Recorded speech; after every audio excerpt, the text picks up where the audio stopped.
Hello, everyone. Ted Clayton here.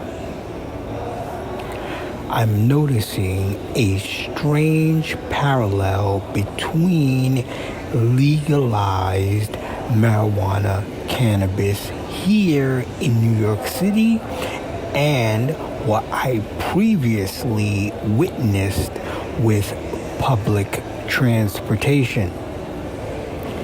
If people recall, a few years ago, fare evasion was a serious problem here in New York City.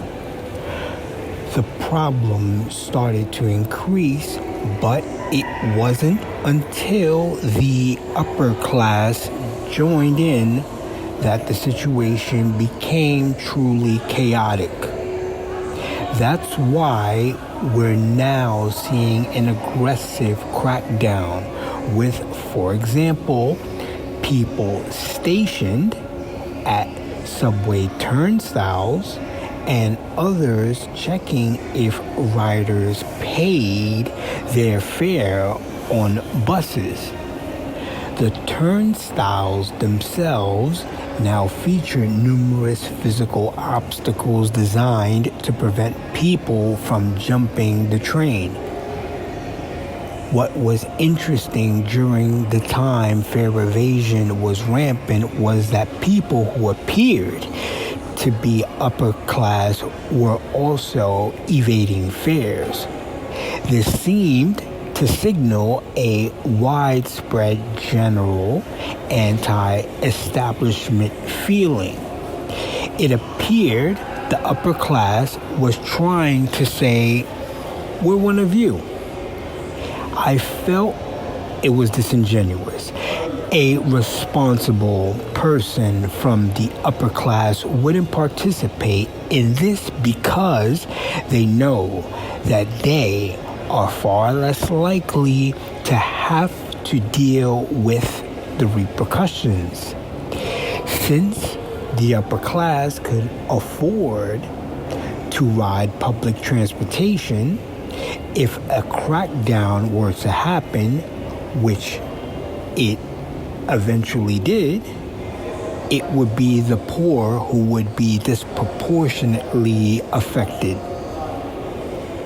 I'm noticing the same pattern with legalized marijuana here in New York City. For the record, I smoke cannabis and promote the culture, but in a healthy, responsible, mindful way. What we're seeing in New York City is people smoking weed in public, which is generating widespread public pushback. This is due to the combined effect of the smell, concern about secondhand smoke, and the optics of public intoxication, with the optics being a core quality of life issue for me and many other residents. What I find particularly interesting is that people will smoke weed in public spaces, but they generally won't smoke cigarettes in those same spaces. It's almost as if cigarette smokers are being more mindful, self-aware, and responsible than the weed smokers. This unmindful behavior escalated as soon as cannabis became legalized. This is not to say we should reverse that decision, but I think a stricter enforcement of the existing public consumption ban, a crackdown on recreational public use, may now be imminent. My concern is that this could result in people being issued tickets, perhaps unfairly.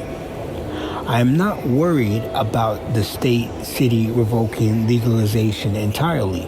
What bothers me about this is that it gives a bad name to responsible cannabis smokers like myself. Yes, recreational use is legalized, but people could be more mindful of where they smoke. Not in front of children, not in front of elderly people, and not in crowded places. This isn't to say you don't have the right to find a safe space and enjoy yourself. Hopefully, people will heed this warning so there won't be severe repercussions for what I think is extremely negligent behavior. This behavior risks reversing the social acceptance we have worked so hard to achieve in cannabis culture. Thank you for listening.